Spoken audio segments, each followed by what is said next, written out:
de donner la forme.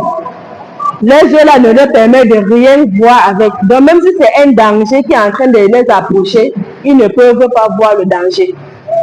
Même si tu mettais le feu à côté d'eux, puisqu'ils sont faits parfois à partir de bois, alors le feu là va seulement les brûler parce qu'ils ne vont pas voir. Voilà pourquoi il dit, ils ne peuvent pas vous aider. Ils ne peuvent pas vous secourir, ni se secourir également eux-mêmes. Pourquoi? Parce que les yeux là ne leur permettent de rien voir. Donc toi-même qui es en train de les adorer, ils ne te voient pas, ils ne savent même pas ce que tu fais. Alors Allah subhanahu wa ta'ala dit, cause à foi.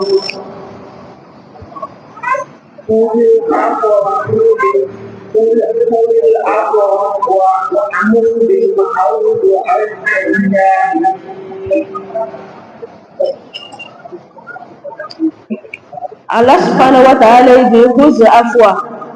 Accepte ce qu'on t'offre de raisonnable. Accepte ce qu'on t'offre de raisonnable. Le chef nous dit Amrun lahu. C'est une recommandation pour lui, alayhi salatu wa salam, pour le prophète, prière et bénédiction sur lui.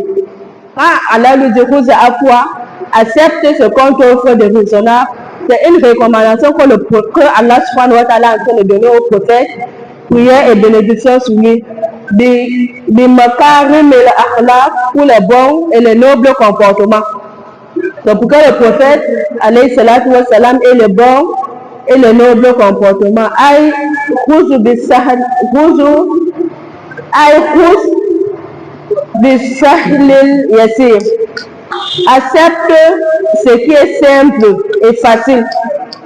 Allah dit à son prophète qu'il accepte ce qui est simple et facile. Fi mu'amalat nas, dans tes relations avec les gens. Donc lorsque tu es avec les gens, avec tes compagnons, il faudrait les faciliter, il faudrait les chercher ce qui est simple et facile pour eux. En d'autres termes, Allah est en train de dire au prophète qu'il ne soit pas dur. Il ne doit pas être trop dur avec ces gens. Voilà pourquoi dans un autre verset, auquel Allah dit, si tu étais dur de caractère, alors il devait s'éloigner de toi, il ne devait pas être proche de toi. Donc le prophète, c'est quelqu'un qui il n'est pas mou du genre que si on tient Allah, il laisse, il regarde. Donc de façon poltron, comme le dit souvent, non. Mais il est doux. Il est doux, il aime la facilité pour sa communauté. Voilà, il y a le hadith qui dit, que le prophète dit, s'il n'avait pas peur, s'il n'avait pas peur de nuire à sa communauté, il les aurait ordonné de faire la siwak à chaque prière. À la prière de soupe, tu fais d'abord la siwak avant de faire les ablutions. La prière de jour, As, Maghrib, Isha. Mais le prophète dit, s'il nous recommande cela, alors il a peur que ça nous nuit, que ça devienne difficile pour nous. Voilà pourquoi il dit, s'il n'avait pas peur de rendre cela difficile ou bien d'être dur avec nous, c'est qu'il nous aurait recommandé de faire la siwak dans chaque prière.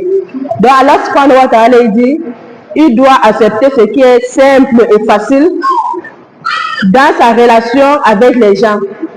Et ça ne regarde pas uniquement le prophète, y compris nous. Nous-mêmes, nous sommes avec les gens. Si tu es avec tes voisins, ta famille, tu ne dois pas être dur de caractère, même avec tes enfants. Parce qu'il y en a les parents qui, lorsqu'ils arrivent à la maison, les enfants paniquent. Voilà maman qui est déjà arrivée, tout le monde court. Elle devient comme si c'était un monstre qui était entré dans sa maison. Même avec les voisins, ne soit pas que les voisins vont commencer à faire les mauvaises prières, les mauvaises doigts pour elles. Parce qu'elle est dure de caractère. Il faudrait être simple de façon dont il ne faut pas être trop dur et ne soit pas également lassiste. Donc laisser même ce qu'il ne faut pas laisser, il faut être au juste milieu. Alors, et dans leur manière de vivre. Même leur façon de vivre, on ne veut pas que le prophète sallallahu alayhi wa sallam soit dur avec eux. Puisqu'il est dit, la prière de Tahajjud de Qiyamul Layl. Le premier jour, le prophète sallallahu alayhi wa sallam est sorti, ils ont fait la prière à la mosquée. Le deuxième jour, il est également sorti et les gens étaient déjà nombreux. Le troisième jour, la mosquée était déjà pleine, mais le prophète sallallahu alayhi wa sallam n'est pas sorti. Il est resté chez lui, il a prié pour lui. Il a prié chez lui autant pour moi. Et lorsque ses compagnons lui ont demandé, Ya Rasulullah, pourquoi tu n'es pas sorti?